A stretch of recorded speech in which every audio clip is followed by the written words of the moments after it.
Voces del Periodista. El Club de Periodistas de México, con su brazo asistencial, la Fundación Antonio Sáenz de Miera y Feital, presenta Voces del Periodista. Conduce Celeste Sáenz de Miera. Comenzamos. ¿Qué tal amigos? Muy buenas tardes, bienvenidos a su programa Voces del Periodista, en este portal maravilloso, Anunciación, que dirige la muy querida Tere García Ruiz. A nombre de todos mis compañeros y el personal les agradecemos enormemente su confianza, su compañía, el compartir el tiempo, el compartir la vida, el ir de la mano. En estos próximos minutos no tenemos manera de agradecerlo. Muchísimas gracias, solamente respondemos de la misma manera, con nuestra vida, con nuestro tiempo de vida.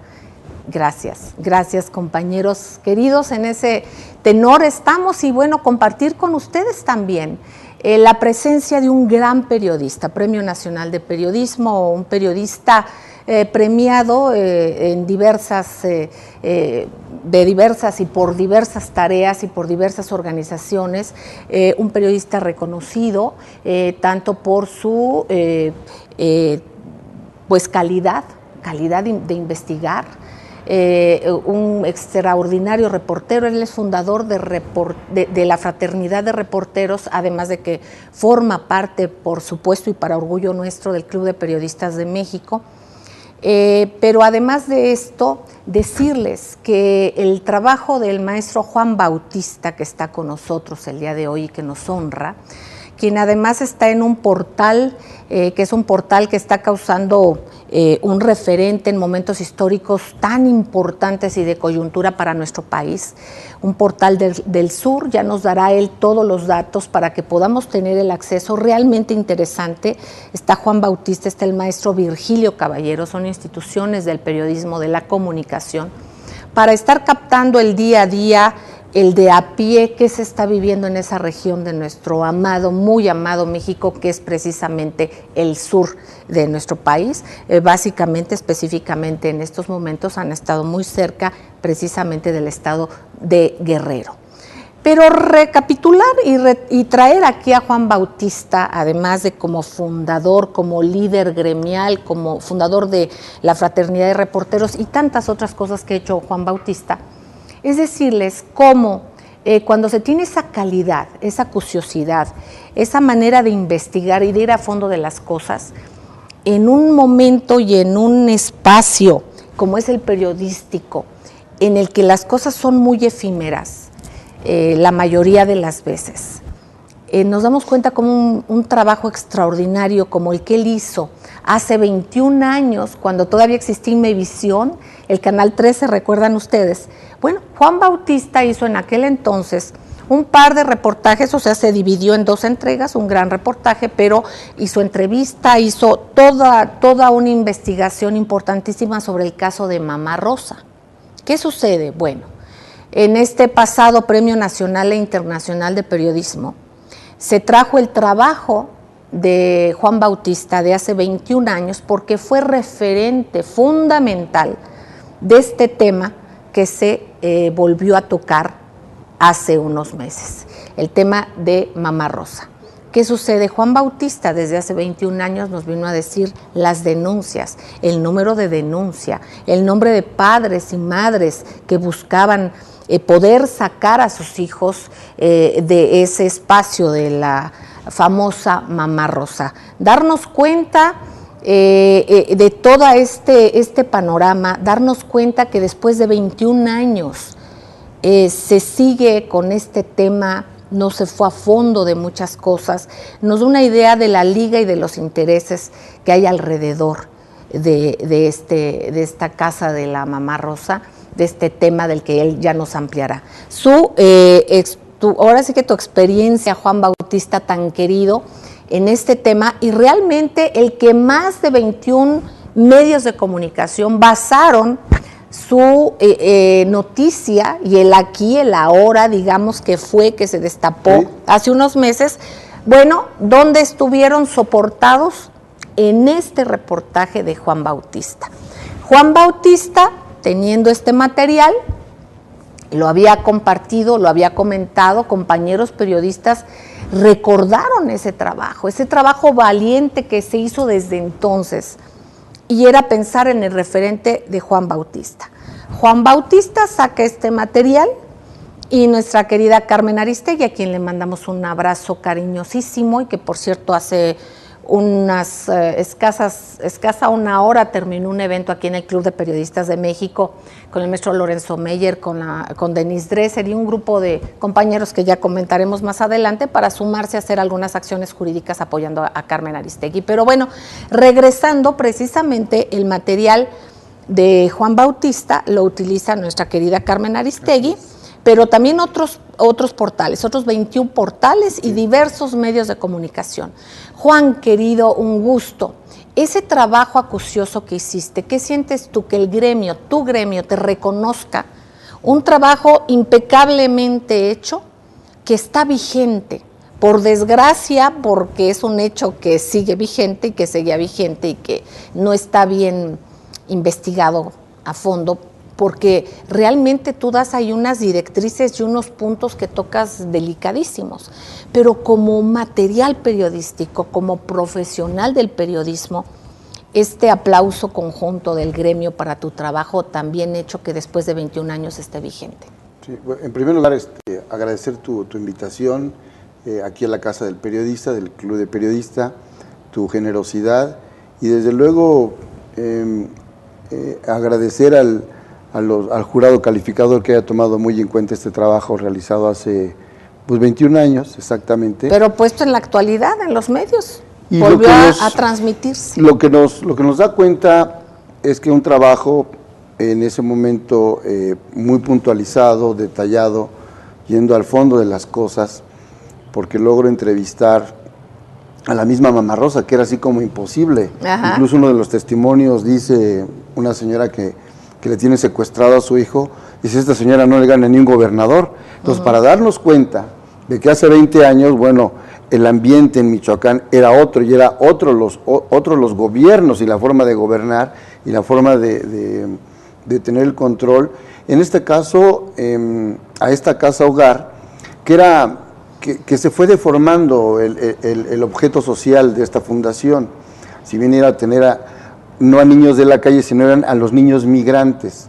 Las familias de Michoacán depositaban de buena fe a los niños y los papás iban a trabajar a Estados Unidos. Pero entonces, como se convirtió en algo muy frecuente, la señora empezó a pedirles la custodia y a cambiarles los apellidos incluso. Y ya no los podían ver ni recuperar en muchos años. Y al mismo tiempo, ahí en la fundación, que había cerca de 400 niños, pues de jovencitos pasaban a ser adultos y empezaron a tener familia, y esos niños los empezó a registrar a su nombre la misma Mamá Rosa. Entonces, una situación totalmente irregular, con el conocimiento de la autoridad en turno, porque incluso ella había una escuela registrada ante la SEP, y que ella misma era la directora, ella cobraba como directora de la SEP, de la escuela primaria, y también una escuela secundaria ahí mismo. Tenían los conserjes, eran los profesores, o sea, algo totalmente anómalo ahí, ¿no? Y en lugar de componer la mala vida que en todo caso puede tener un niño de la calle, pues ahí también convivían con los primodelincuentes, porque ya se sabía desde ese momento que la misma Procuraduría General de la República y las Procuradurías de los estados a los primos delincuentes los mandaban ahí. Entonces estaban conviviendo los primos delincuentes con los niños que eran nacidos legítimamente en el seno de unas familias de escasos recursos. Entonces de aquello se convirtió en una explosión y al paso de los años se deformó. Sí, yo ya trabajaba como reportero de asuntos especiales hace un rato, antes de que tuviera estas canas, ¿no?, en Canal 13, y logramos publicar ese reportaje en 2 emisiones, pero no se movió la señora, no hubo poder mayor que llamara la atención de la autoridad. Ese trabajo se difundió, tuvo alguna repercusión en la Cámara de Diputados, no pasó a mayores, y el año pasado que sale el tema, yo quiero decir que a partir de ese tiempo yo he pasado casi por 30 medios de comunicación. En una buena parte, 7 años estuve trabajando con Carmen Aristegui, con Solórzano, o en sus inicios en MBS. En la primera buena etapa, con Carmen estuve ahí 7 años como reportero de asuntos especiales. Y el 2 de agosto del año pasado, yo una semana antes me encuentro el cassette, porque las grabaciones eran en cassette VHS, y le hablo y se lo entrego y le realizo una síntesis de que todo lo que estaban diciendo para mí ya era una repetición de la historia que yo había contado hace 22 años, o 21 años, sí. Hoy 22 años.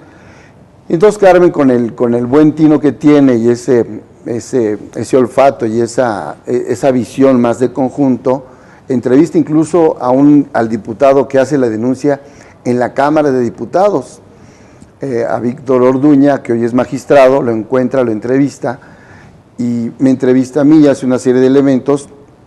Entonces ahí yo creo que el reportaje, como todo el reportaje, pero en especial de la televisión, que es un poco difícil que suceda eso, se vuelve a publicar, vuelve a tener esa vigencia, claro, y se reproduce en 21 ocasiones y lo reproduce el portal de Proceso, del Universal, Sin Embargo, y todos los medios nacionales, y también incluso algunos de carácter internacional.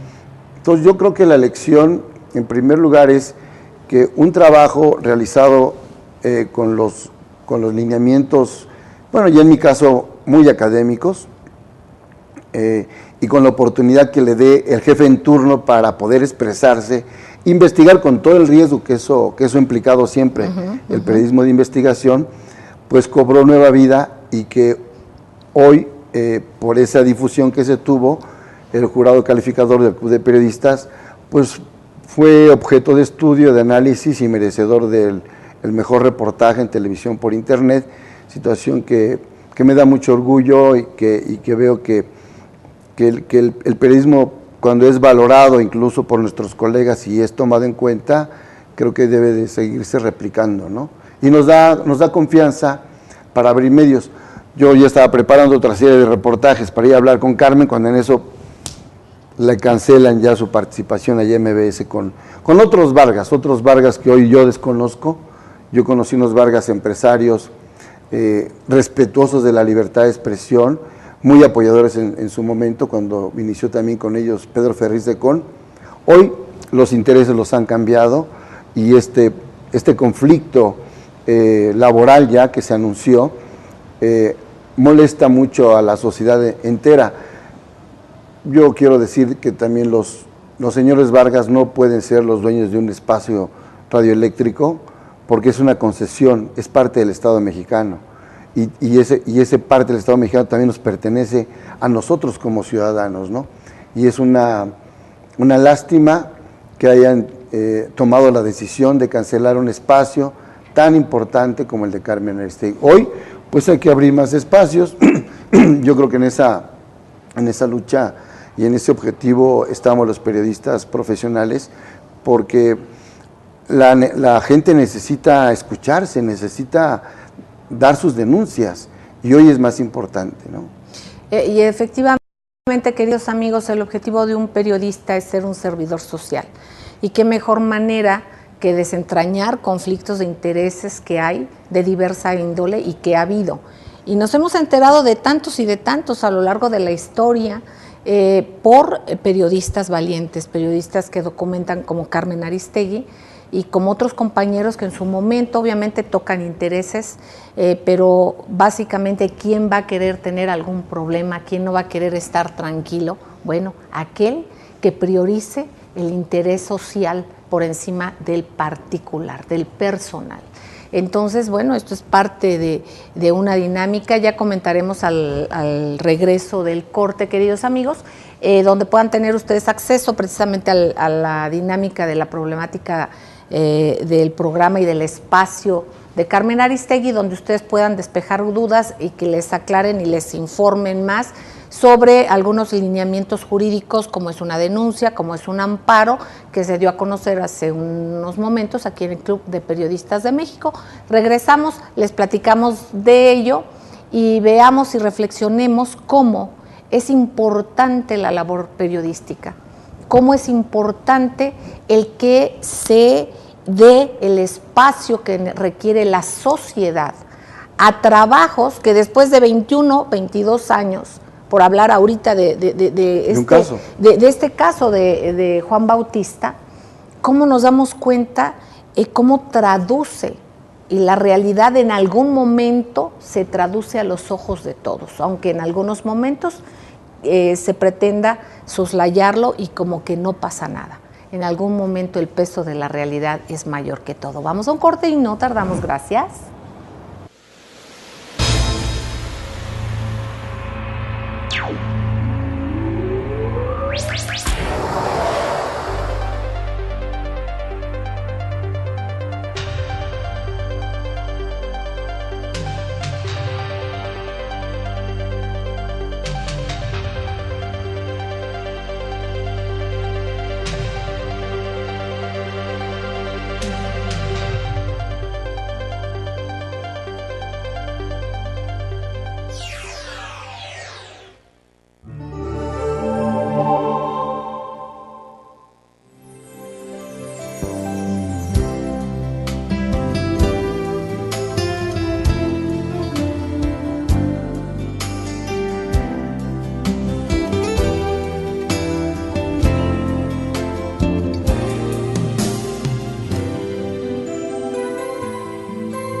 Gracias, queridos amigos, gracias por seguir con nosotros aquí en Voces del Periodista, en el portal maravilloso de Anunciación. Estamos transmitiendo en vivo desde el Templo de la Libertad, del Club de Periodistas de México, acompañados por este gran periodista, un reportero en serio, un periodista en toda la extensión de la palabra, que es Juan Bautista, Premio Nacional de Periodismo, ya también hace unos años por un caso obviamente diferente, el de Nelly Campobello, pero también una investigación muy acuciosa. Él también obtuvo un premio también.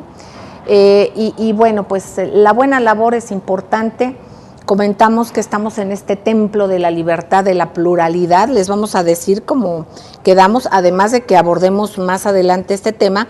Les voy a dar un correo que es queremos la voz de Aristegui, queremos la voz de Aristegui @gmail.com. Se los repito, todo junto, queremos la voz de Aristegui @gmail.com, para que usted pueda preguntar, dar sus datos y le puedan decir cuáles son las acciones legales que propusieron aquí. Estuvo en una mesa el doctor Lorenzo Meyer, estuvo Mardonio Carballo, estuvo Denise Dresser, Temoris Greco, el monero Rapé, entre otras personalidades, un abogado también, que hizo un planteamiento ante audiencias de Carmen Aristegui sobre acciones de una denuncia, una demanda, y otras que son sobre un amparo. Entonces, ustedes si teclean en su computadora, queremos la voz de Aristegui @gmail.com, manda usted obviamente ya sea por correo o algún otro dato para que tengan contacto con usted, les van a poder decir cómo pueden tener acceso a un documento al que hay que bajar, hay que llenarlo, hay que poner los datos personales y después hay que fotocopiar por 7. Y entonces se puede llevar a varios espacios, como es la Fundación Artículo 19, la revista El Chamuco, por supuesto en el Club de Periodistas de México.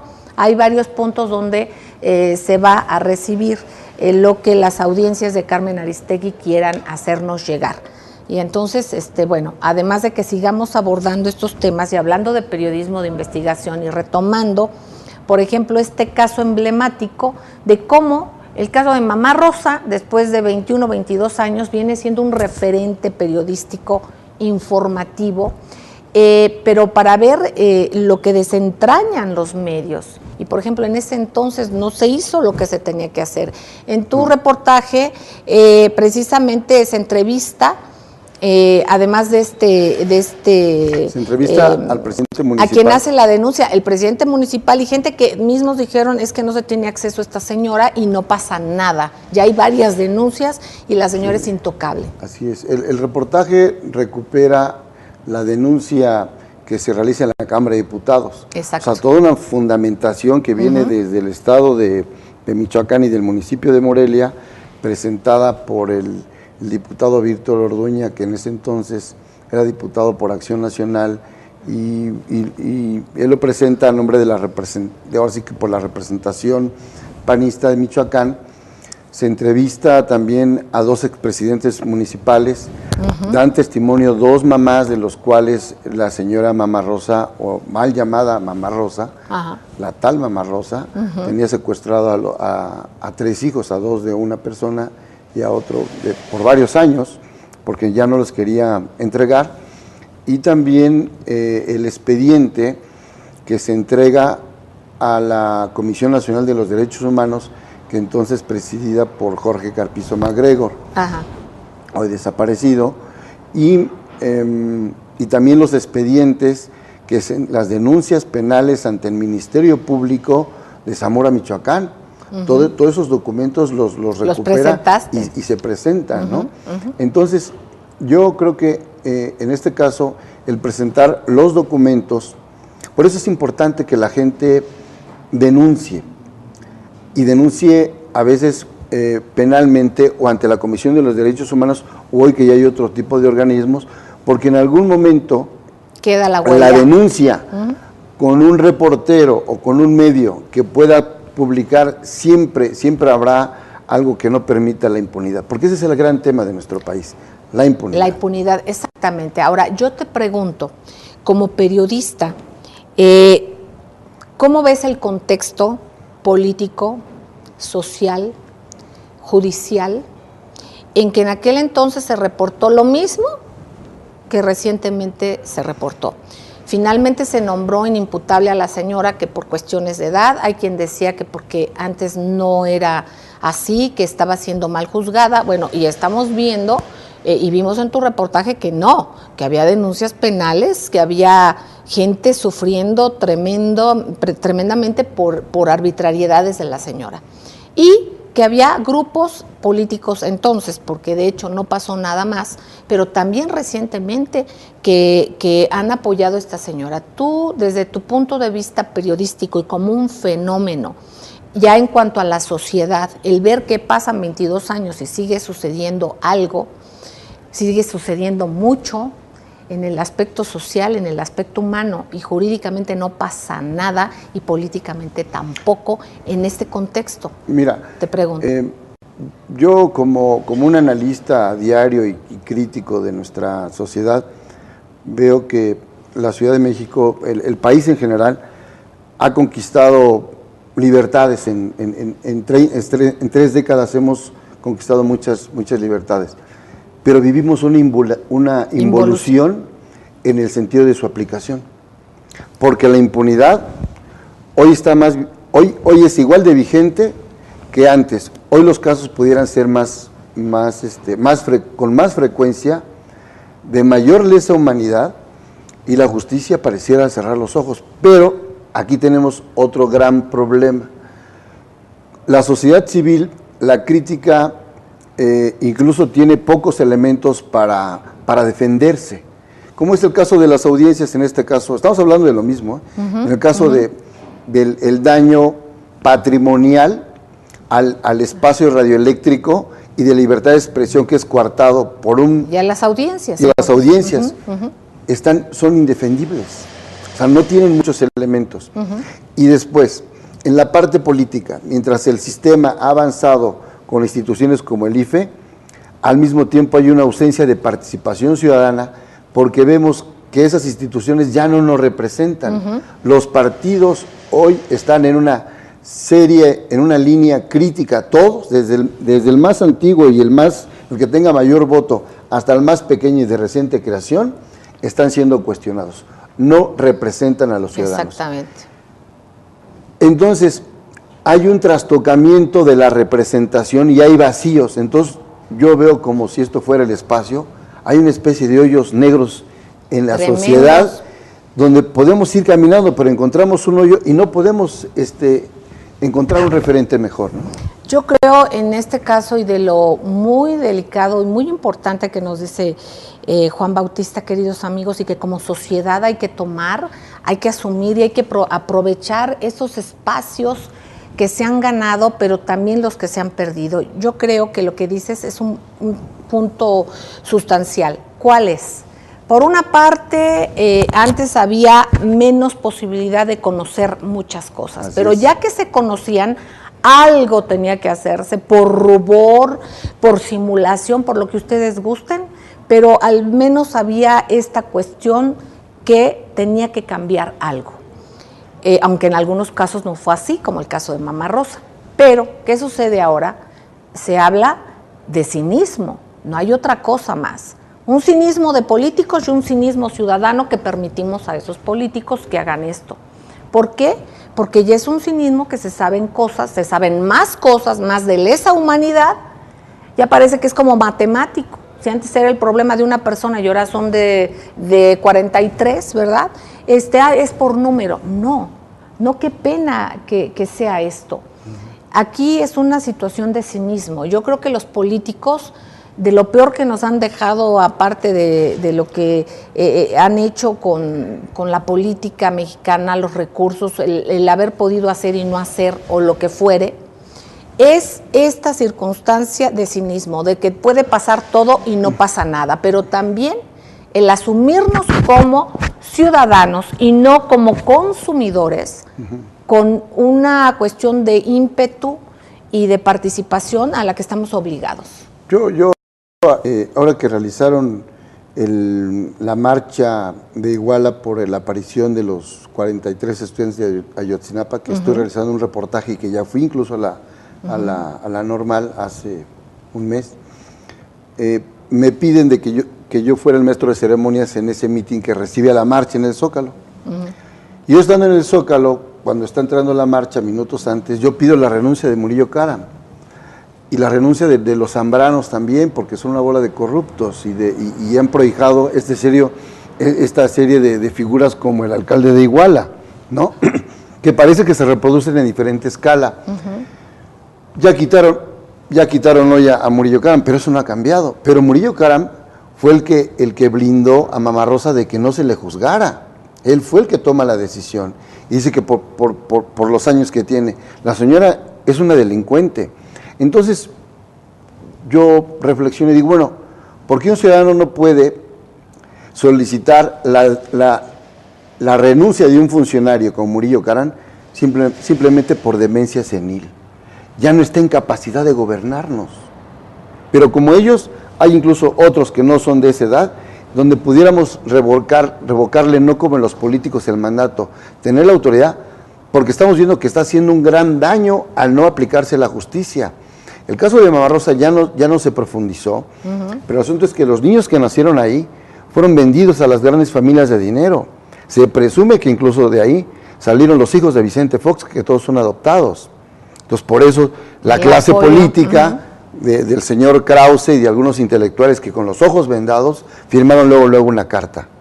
El reportaje, y qué casualidad, que León Krause saca una entrevista con la señora que le abre la puerta cuando nadie la entrevista, pero para defenderla. Y al otro día la exonera el señor Murillo Caram. O sea, Murillo Caram debiera ser juzgado también por esa situación, y hoy lo nombran funcionario ahí como un asesor de segunda fila. Aquí es importantísimo todo lo que nos comenta el maestro, y es en darnos cuenta también, amigos, en la importancia del verdadero periodismo, del periodismo con compromiso social, del compromiso que uno ve que hay una consecuencia de lo que se está planteando con la realidad. Sabemos que hay muchas realidades, hay diferentes visiones, y eso es parte de la pluralidad y parte del que nos escuchemos todos. Pero aquí, más allá de todo, nos damos cuenta de asuntos en los cuales sentimos o creemos que nunca va a pasar nada, como si no estuviera en nuestras manos. Yo creo que es momento, yo he señalado muchísimo, querido Juan Bautista, algo que en una corresponsabilidad, una mea culpa ciudadana, digamos, más allá de la cuestión gremial, de vernos como si solamente fuéramos espectadores, del haber comprado el boleto de consumidor y que solamente de una manera se puede hacer.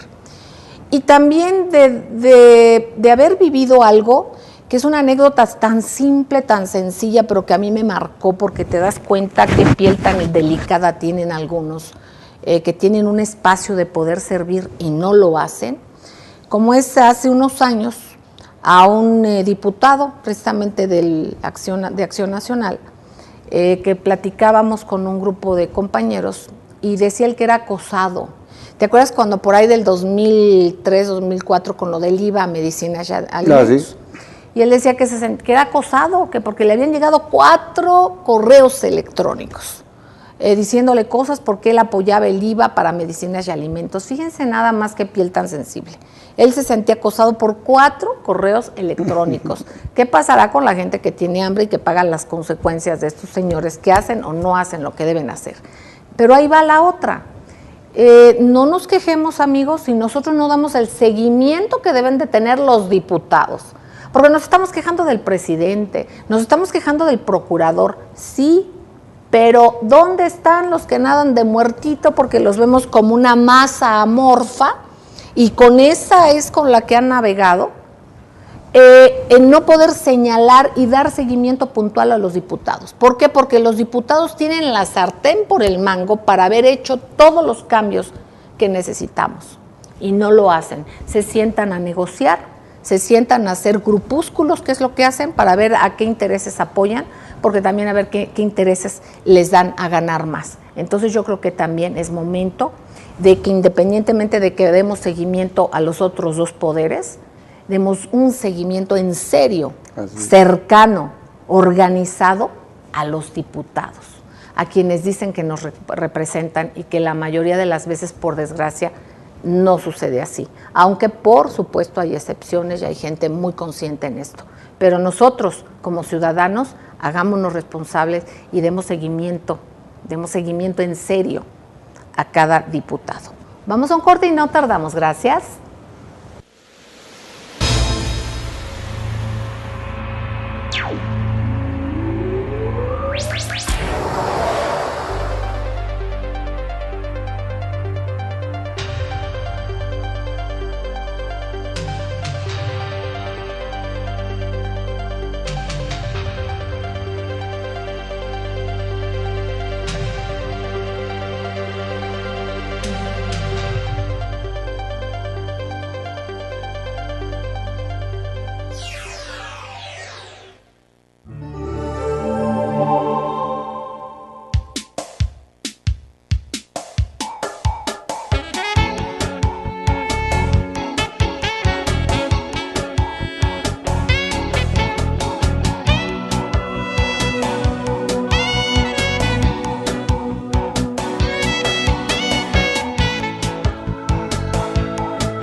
Gracias, queridos amigos, gracias por seguir con nosotros aquí en su programa Voces del Periodista en el portal de Anunciación. Recuerden que todos los días en ABC Radio, Grupo Radio Turquesa y las frecuencias de la Pantera está Voces del Periodista Radio para ustedes, por supuesto también nuestra revista Voces del Periodista que dirige Maurice Salum, en la cual están las más destacadas plumas del periodismo, y también tenemos nuestro portal diario, Voces del Periodista Diario.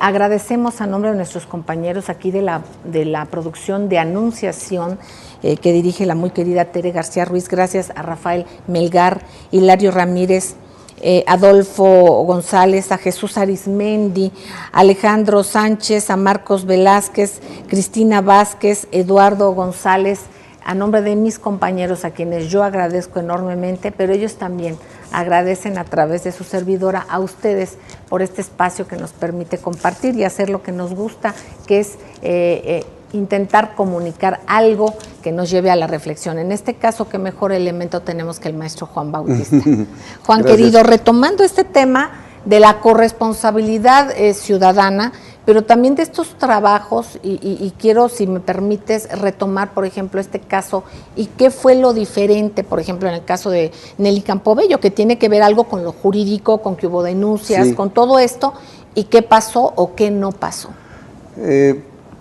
El caso de Nelly Campobello también es un caso emblemático, es un referente también del actuar del periodismo. Uh-huh. El periodismo es el que permite que no se olviden las cosas.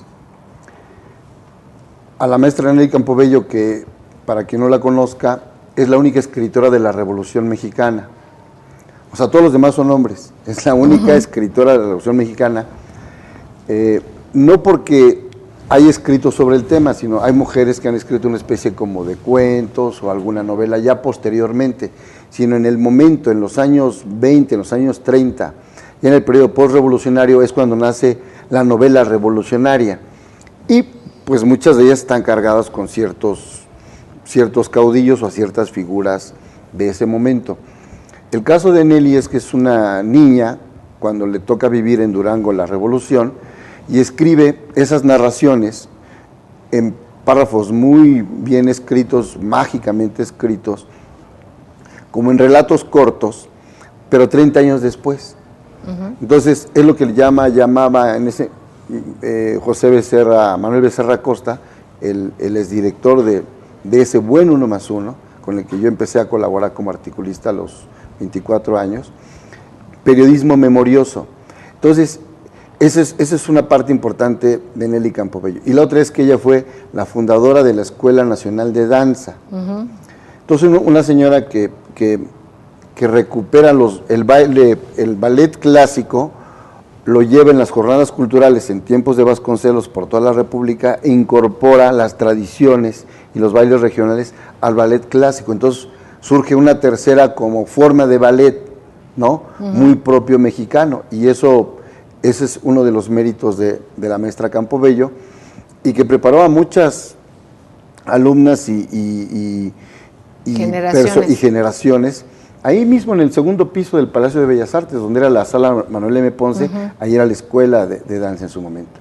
Una señora con mucha trayectoria. ¿Qué pasa? Al transcurrir de los años, una gente que va perdiendo a su familia, los sirvientes se apoderan de ella y la secuestran. Y la secuestran lo apartan del mundo y la aíslan.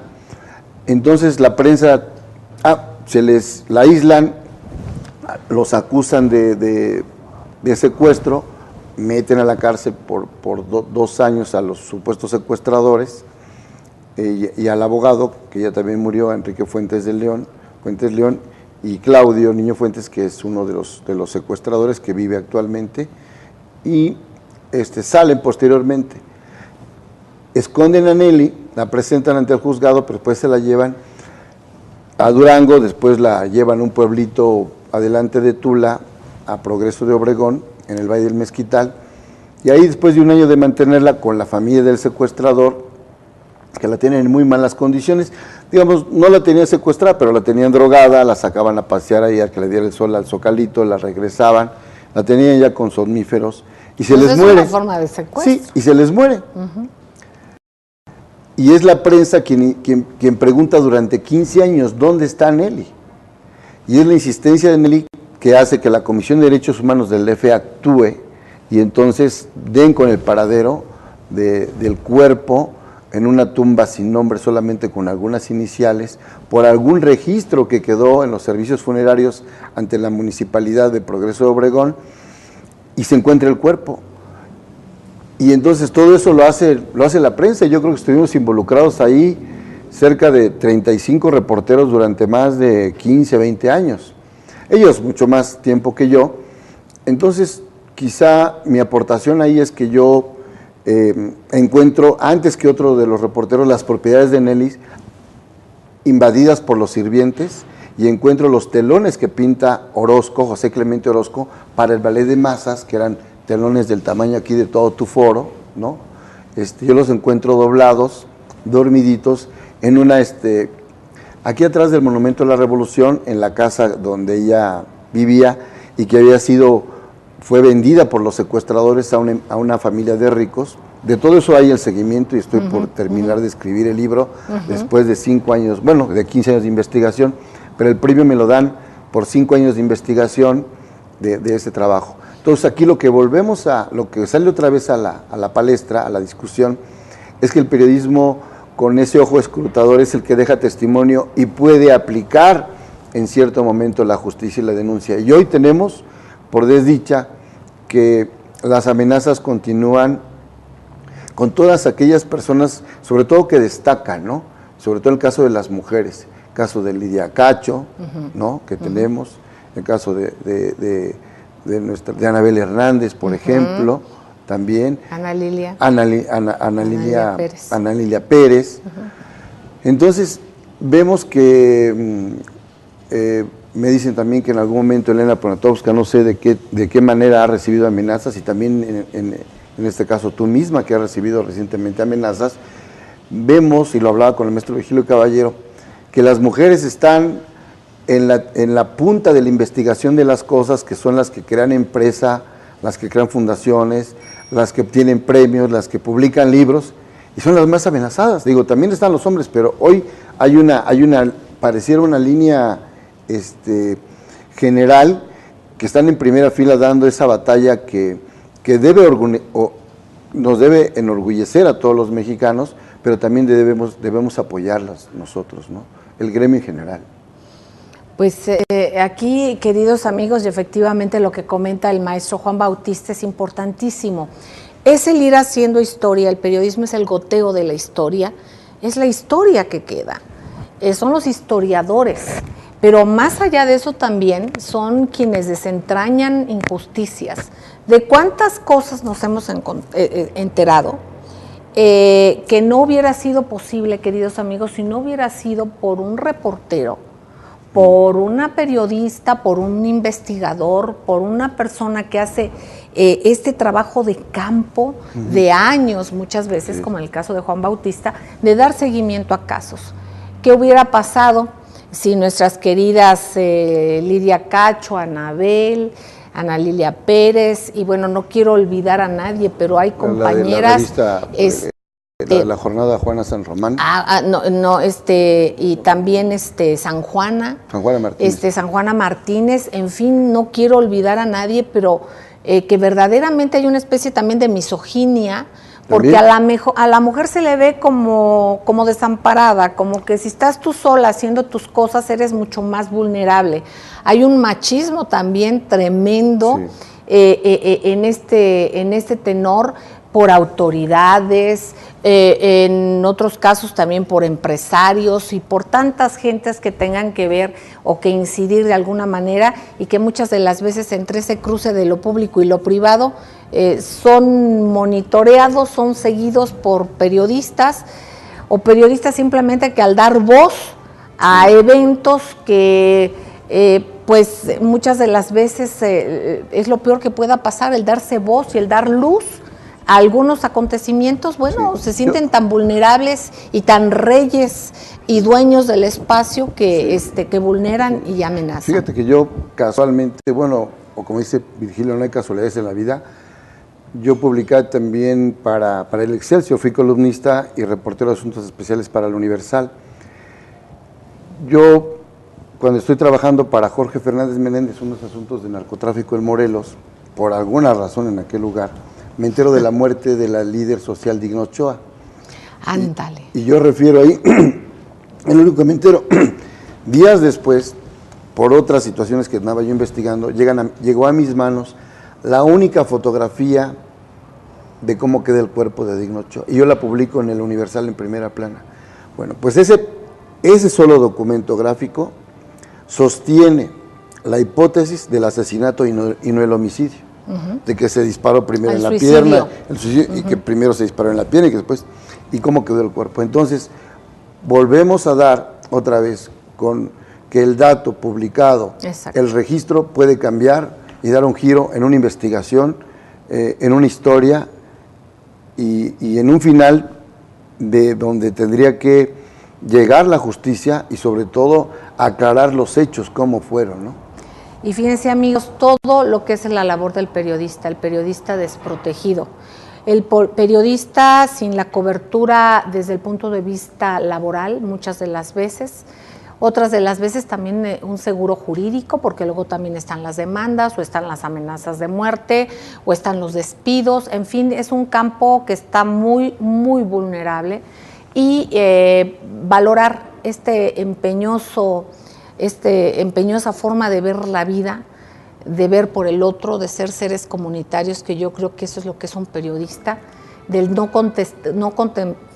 contentarse con la tranquilidad propia, sino el siempre estar alerta qué pasa al otro, solidarizarse con el otro, que yo creo que esto es lo que mueve a quienes hacen trabajos yo creo tan que importantes como tú eres un ejemplo de todo eso que estás diciendo. Claro que querido. Sí, claro que sí. Y gracias por esta invitación, y estos espacios deben de crecer y fortalecerse. Pues les agradecemos enormemente, queridos amigos.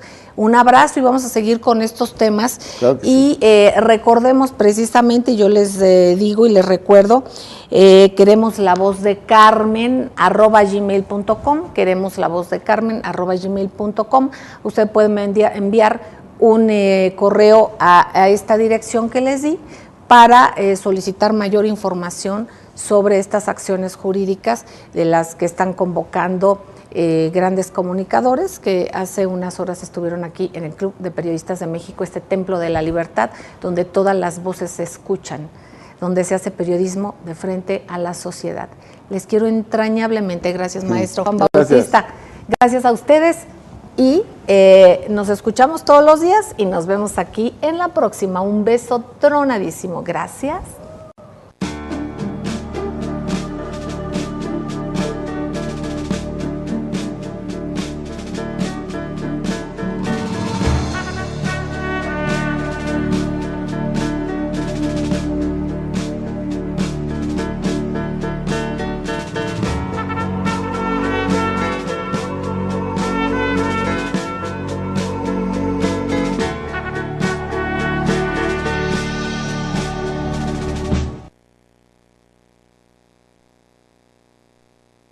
En momentos históricos tan importantes y de coyuntura para nuestro país. Un portal del sur ya nos dará él todos los datos para que podamos tener el acceso realmente interesante. Está Juan Bautista, está el maestro Virgilio Caballero, son instituciones del periodismo, de la comunicación, para estar captando el día a día, el de a pie que se está viviendo en esa región de nuestro amado, muy amado México, que es precisamente el sur de nuestro país. Básicamente, específicamente en estos momentos han estado muy cerca precisamente del estado de Guerrero.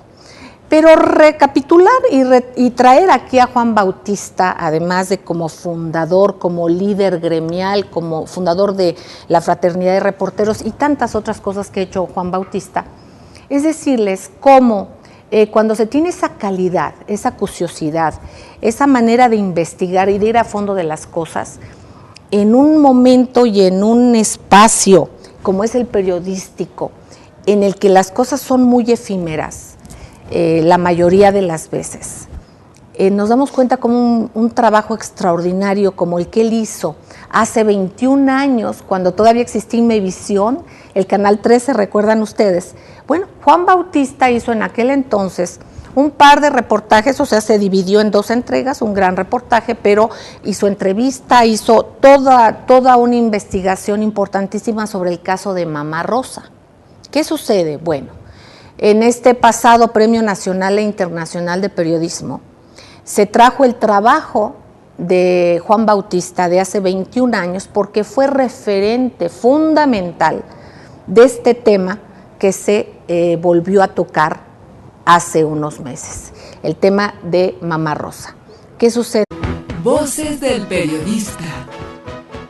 El Club de Periodistas de México, con su brazo asistencial, la Fundación Antonio Sáenz de Miera y Feital, presenta Voces del periodista. Conduce Celeste Sáenz de Miera. Comenzamos. ¿Qué tal amigos? Muy buenas tardes, bienvenidos a su programa Voces del Periodista, en este portal maravilloso, Anunciación, que dirige la muy querida Tere García Ruiz. A nombre de todos mis compañeros y el personal les agradecemos enormemente su confianza, su compañía, el compartir el tiempo, el compartir la vida, el ir de la mano. En estos próximos minutos no tenemos manera de agradecerlo. Muchísimas gracias, solamente respondemos de la misma manera, con nuestra vida, con nuestro tiempo de vida. Gracias compañeros queridos, en ese tenor estamos y bueno, compartir con ustedes también la presencia de un gran periodista, Premio Nacional de Periodismo, un periodista premiado en diversas y por diversas tareas y por diversas organizaciones, un periodista reconocido tanto por su pues calidad de investigar, un extraordinario reportero. Él es fundador de la Fraternidad de Reporteros, además de que forma parte, por supuesto, y para orgullo nuestro, del Club de Periodistas de México. Pero además de esto, decirles que el trabajo del maestro Juan Bautista, que está con nosotros el día de hoy y que nos honra, quien además está en un portal, que es un portal que está causando un de Juan Bautista desde hace 21 años, nos vino a decir las denuncias, el número de denuncia, el nombre de padres y madres que buscaban poder sacar a sus hijos de ese espacio de la famosa Mamá Rosa. Darnos cuenta de todo este panorama, darnos cuenta que después de 21 años se sigue con este tema, no se fue a fondo de muchas cosas, nos da una idea de la liga y de los intereses que hay alrededor de esta casa de la Mamá Rosa, de este tema del que él ya nos ampliará. Ahora sí que tu experiencia, Juan Bautista, tan querido en este tema, y realmente el que más de 21 medios de comunicación basaron su noticia y el aquí, el ahora, digamos que se destapó hace unos meses, bueno, donde estuvieron soportados en este reportaje de Juan Bautista. Juan Bautista, teniendo este material, lo había compartido, lo había comentado, compañeros periodistas recordaron ese trabajo valiente que se hizo desde entonces, y era pensar en el referente de Juan Bautista. Juan Bautista saca este material y nuestra querida Carmen Aristegui, a quien le mandamos un abrazo cariñosísimo y que por cierto hace escasa una hora terminó un evento aquí en el Club de Periodistas de México con el maestro Lorenzo Meyer, con Denise Dresser y un grupo de compañeros que ya comentaremos más adelante para sumarse a hacer algunas acciones jurídicas apoyando a Carmen Aristegui. Pero bueno, regresando, precisamente el material de Juan Bautista lo utiliza nuestra querida Carmen Aristegui, pero también otros portales, otros 21 portales y diversos medios de comunicación. Juan, querido, un gusto. Ese trabajo acucioso que hiciste, ¿qué sientes tú que el gremio, tu gremio, te reconozca? Un trabajo impecablemente hecho que está vigente, por desgracia, porque es un hecho que sigue vigente y que seguía vigente y que no está bien investigado a fondo, porque realmente tú das ahí unas directrices y unos puntos que tocas delicadísimos, pero como material periodístico, como profesional del periodismo, este aplauso conjunto del gremio para tu trabajo tan bien hecho que después de 21 años esté vigente. Sí, bueno, en primer lugar, agradecer tu invitación aquí a la Casa del Periodista, del Club de Periodista, tu generosidad y desde luego agradecer al jurado calificador que haya tomado muy en cuenta este trabajo realizado hace 21 años exactamente. Pero puesto en la actualidad, en los medios, y volvió a transmitirse. Lo que nos da cuenta es que un trabajo en ese momento muy puntualizado, detallado, yendo al fondo de las cosas, porque logro entrevistar a la misma Mamá Rosa, que era así como imposible. Ajá. Incluso uno de los testimonios dice una señora que le tiene secuestrado a su hijo, dice, esta señora no le gana ni un gobernador. Entonces, para darnos cuenta de que hace 20 años, bueno, el ambiente en Michoacán era otro, y era otro los gobiernos y la forma de gobernar y la forma de tener el control. En este caso, a esta casa hogar, que se fue deformando el objeto social de esta fundación, si bien era tener no a niños de la calle, sino eran a los niños migrantes. Las familias de Michoacán depositaban de buena fe a los niños y los papás iban a trabajar a Estados Unidos. Pero entonces, como se convirtió en algo muy frecuente, la señora empezó a pedirles la custodia y a cambiarles los apellidos incluso. Y ya no los podían ver ni recuperar en muchos años. Y al mismo tiempo, ahí en la fundación, que había cerca de 400 niños, pues de jovencitos pasaban a ser adultos y empezaron a tener familia, y esos niños los empezó a registrar a su nombre la misma Mamá Rosa. Entonces, una situación totalmente irregular, con el conocimiento de la autoridad en turno, porque incluso ella había una escuela registrada ante la SEP, y que ella misma era la directora, ella cobraba como directora de la SEP, de la escuela primaria, y también una escuela secundaria ahí mismo. Tenía los conserjes, eran los profesores, o sea, algo totalmente anómalo ahí, ¿no? Ajá.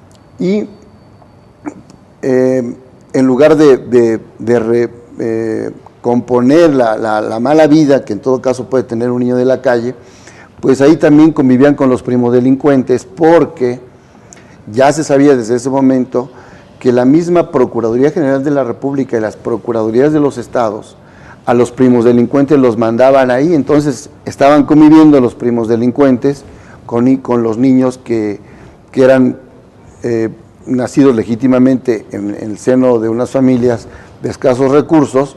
Entonces de aquello se convirtió en una explosión y al paso de los años se deformó. Sí, yo ya trabajaba como reportero de asuntos especiales hace un rato, antes de que tuviera estas canas, ¿no? En Canal 3.